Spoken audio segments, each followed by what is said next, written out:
Hello friends. आज मैं आपको प्राइस एक्शन के बारे में कुछ ब्रीफिंग देना चाहता हूं।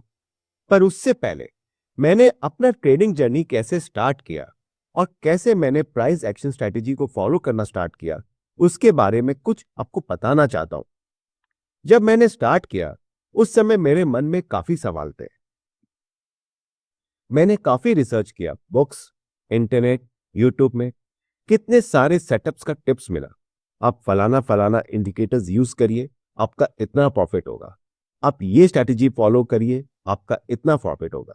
जब मैंने बैक टेस्टिंग किया तो मैंने देखा कि यार 55% से 60% के ऊपर का बैक टेस्टिंग सक्सेस दे रहा है। मैं तो बहुत खुश हुआ। मुझे लगा मेरा ट्रेडिंग जर्नी का टेक ऑफ हो गया। पर दो प्रॉब्लम था। पहला, मेरा सक्सेस रेट 40% भी नहीं था। और सेकंड, मेरे मन में एक ख्याल आया कि मैं नकल कर रहा हूं, मेरा खुद का रिसर्च नहीं है। मैं ये स्ट्रैटेजी किसी के बोलने पे क्यों करूं? मुझे अपना स्ट्रैटेजी खुद बनाना है। अंदर से फीलिंग आया, मेरा 40% इसलिए आ रहा है क्योंकि मेरा खुद का एनालिसिस प्रॉपर नहीं है, मेरा बेसिक्स स्ट्रांग नहीं है, मेरा नॉलेज अबाउट स्टॉक्स का प्राइस मूवमेंट अधूरा है। लॉन्ग टर्म में मुझे किसी और की स्ट्रैटेजी में डिपेंडेंट नहीं होना है।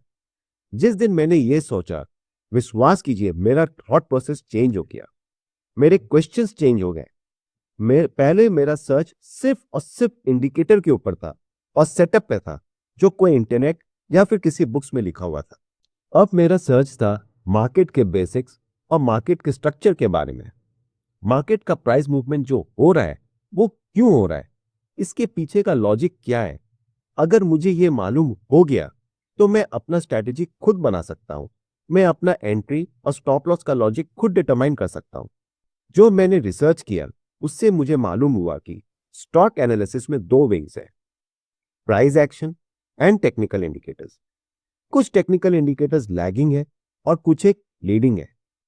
लैगिंग इंडिकेटर्स अपना इंडिकेशन तब देते हैं जब प्राइस मूवमेंट अपना मूवमेंट कर चुका होता है।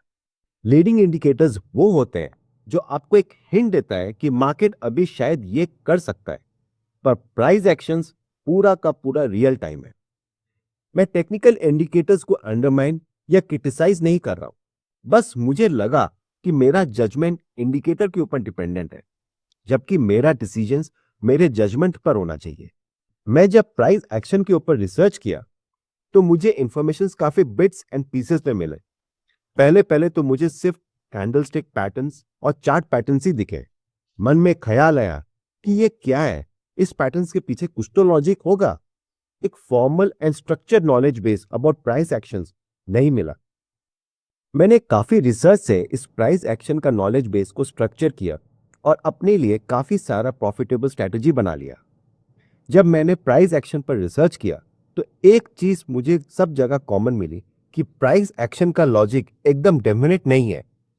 आपको अपने रिसर्च से बनाया हुआ स्ट्रैटेजी का सक्सेस का प्रोबेबिलिटी 60% से 70% ही समझना पड़ेगा।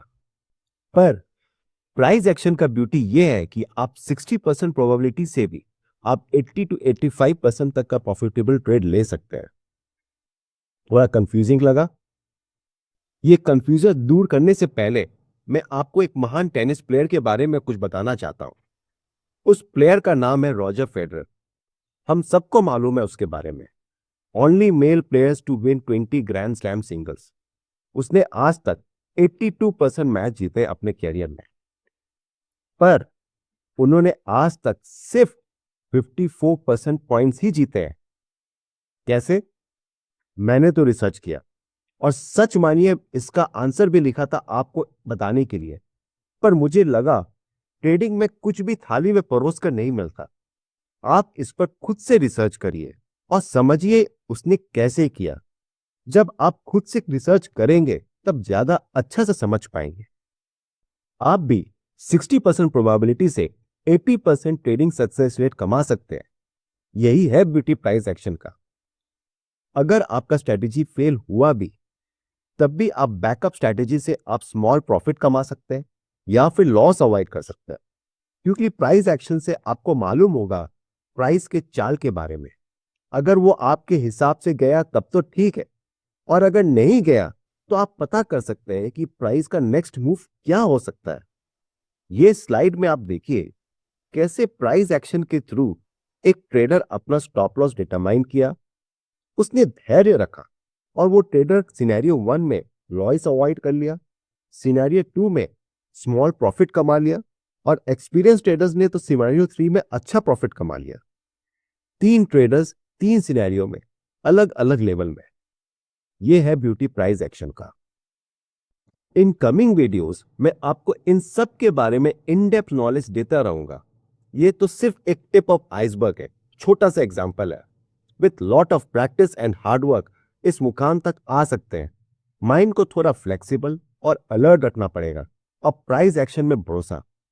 थोड़ा समय लगेगा पर ये इतना भी डिफिकल्ट नहीं है, बल्कि मैं ऐसे भी ट्रेडर से मिला हूं जो 40% प्रोबेबिलिटी वाला ट्रेड लेकर 60 से 65% का सक्सेस रेट मेंटेन किया है and more over return on investment 15 से 20% ऑन मंथली बेसिस, जो कि एक सक्सेसफुल ट्रेडर का होता है। मुझे मालूम नहीं है कि आपने कितना आरओआई सुना होगा, पर ट्रेडिंग में एक अच्छा ट्रेडर मंथली आरओआई 15% से 20% कमा लेता है। जैसे जैसे आप मेरा वीडियोस देखते रहेंगे, मैं आपको हर सेटअप का प्रोबेबिलिटीज बताता रहूंगा और उस प्रोबेबिलिटी का रीजन भी देता रहूंगा। आप खुद से अपना ट्रेड सेटअप बनाइए और उसका प्रॉफिट टारगेट और स्टॉप लॉस सेट करिए। शुरू शुरू में शायद आपको सक्सेस नहीं मिलेगा, और वो इसलिए क्योंकि आप कोई भी नया व्यापार करना स्टार्ट करते हैं तो आपका बिजनेस क्या डे 1 से चलना स्टार्ट हो जाता है? नहीं, आपको थोड़ा समय देना पड़ता है, पर मेहनत पूरा करना पड़ता है। शुरू शुरू में आप काफी सारे फाइनल डिटेल्स बिजनेस में मिस कर जाते हैं। आप मिस्टेक करते हैं, फिर सीखते हैं, फिर दूसरा कोई नया मिस्टेक करते हैं, फिर सीखते हैं।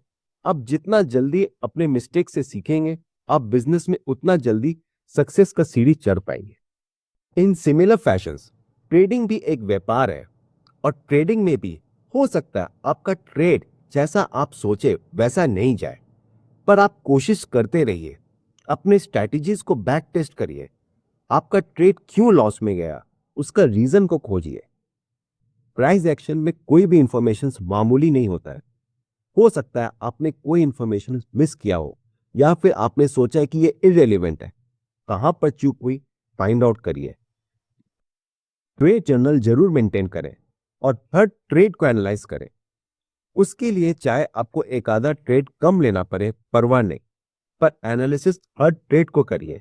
इससे आपका एनालिटिकल स्किल भी बढ़ेगा, ट्रेड के पीछे का रिसर्च का टाइम भी कम लगने लगेगा, और धीरे धीरे आपका सक्सेस रेट भी बढ़ेगा। अभी तक काफी व्यूअर्स के मन में ख्याल आया रहा होगा कि मैंने अभी तक वीडियोस दिखाया, पर अभी तक कोई सेटअप के बारे में मैंने क्यों नहीं बताया। ट्रेडिंग में कभी भी परफेक्ट सेटअप नहीं होता है। डे ट्रेडिंग एक जीरो सम गेम है। अगर मिस्टर एक्स ने 1000 रुपया कमाया है तो मिस्टर वाई ने 1000 रुपया गंवाया है। जब मिस्टर एक्स को एक सेटअप में बाय सेटअप मिलता है तो उस समय मिस्टर वाई को सेल सेटअप दिखता है। तो अगर कोई परफेक्ट सेटअप हुआ है बाय के लिए तो मिस्टर वाई सेल क्यों करेगा? और बिना स्टॉक के अवेलेबिलिटी के मिस्टर एक्स स्टॉक खरीद ही नहीं सकते। जो है नहीं वो कैसे खरीदेंगे? इसलिए परफेक्ट सेटअप ना के बराबर होता है। हर समय कोई भी सेटअप का प्रोबेबिलिटी 35% से 65% तक रहता है। अगर आपको ये स्टैट्स मानने में तकलीफ हो रही हो तो शायद आपको मेरे आने वाली वीडियोस को देख के अच्छा नहीं लगेगा। आपके मन में ख्याल आ रहा होगा, मुझे एक ऐसा वीडियो चाहिए जो झटक से profit they they. I am sorry, पर मेरे वीडियोस में ऐसा नहीं है, क्योंकि मैं चिकनी चुपड़ी बातें करना नहीं चाहता और आपको कोई झूठा दिलासा नहीं देना चाहता। पर याद रखिए, आप जब 2 से 3 महीना का ट्रेडिंग करने के बाद आपको मेरा दिया हुआ सजेशंस याद आएगा, आप मेरे वीडियोस वापस देखना स्टार्ट करेंगे, क्योंकि 2-3 महीने ट्रेडिंग में आपको लगेगा कि जो मैंने कहा था वो सही था। तजुर्बा से बोल रहा हूं। मैं भी इस भ्रम में था काफी टाइम तक, कोई अच्छा सेटअप मिले जिससे मैं हर बार प्रॉफिट बुक कर सकूं, पर मुझे कोई ऐसा सेटअप नहीं मिला। धीरे धीरे मुझे एहसास हुआ, ट्रेडिंग में कुछ भी ब्लैक एंड व्हाइट नहीं है। Everything is in grey area. आपको इस ग्रे एरिया में अपना बाय और सेल का डिसीजन लेना है और ट्रेडिंग का सेटअप बनाना है। अब जितना जल्दी ये बात समझ लीजिएगा, आपके लिए ट्रेडिंग में प्रॉफिट बनाना उतना जल्दी होगा। ये वीडियो मैंने तब बनाया जब मैंने 3 से 4 वीडियो ऑलरेडी बना चुका था, पर फिर मुझे एहसास हुआ कि मेरे व्यूअर्स शायद मेरे कंसेप्ट को समझकर भी शायद उसे रिजेक्ट कर दें, क्योंकि मेरा बताया हुआ प्रोबेबिलिटी का स्टैटिस्टिक्स थोड़ा कड़वा है। इसे हजम करना थोड़ा मुश्किल है। मेरे लिए भी मुश्किल था शुरू शुरू में, पर समय के साथ मुझे क्लैरिटी आती गई और मैं समझ गया। मैंने इसलिए ये वाला वीडियोस सबसे पहले अपलोड किया, ताकि व्यूअर्स को आइडिया मिले कि आगे का वीडियो क्या होने वाला है मेरा। मैं आने वाले वीडियोस में प्राइस एक्शन से रिलेटेड काफी सारे टॉपिक्स कवर करूंगा। हर वीडियो इंपॉर्टेंट और इंटर रिलेटेड है, तो प्लीज आपसे गुजारिश है कि आप किसी भी वीडियो को मिस मत करिएगा। मेरे वीडियोस में फाइन डिटेल्स रहेंगे, प्लीज उसे इग्नोर मत करिएगा। हो सकता है कुछ एक पॉइंट्स जो मैं बताऊंगा वो आपको पहले से मालूम होगा, पर कृपा करके उसे ध्यान से सुन लीजिएगा, क्योंकि मेरा हर वीडियो एक टाइप का पिरामिड स्ट्रक्चर है। शुरू शुरू में फाइन डिटेल्स देकर मैं बेस मजबूत करता हूं, फिर इंपॉर्टेंट डिसीजन मेकिंग एस्पेक्ट्स में जाता हूं। सो आशा करता हूं कि आप मेरे वीडियो आने वाली वीडियोस को देखेंगे और सीखते रहेंगे trading step by step. See you friends in the next video. Happy trading. Thank you. नमस्ते।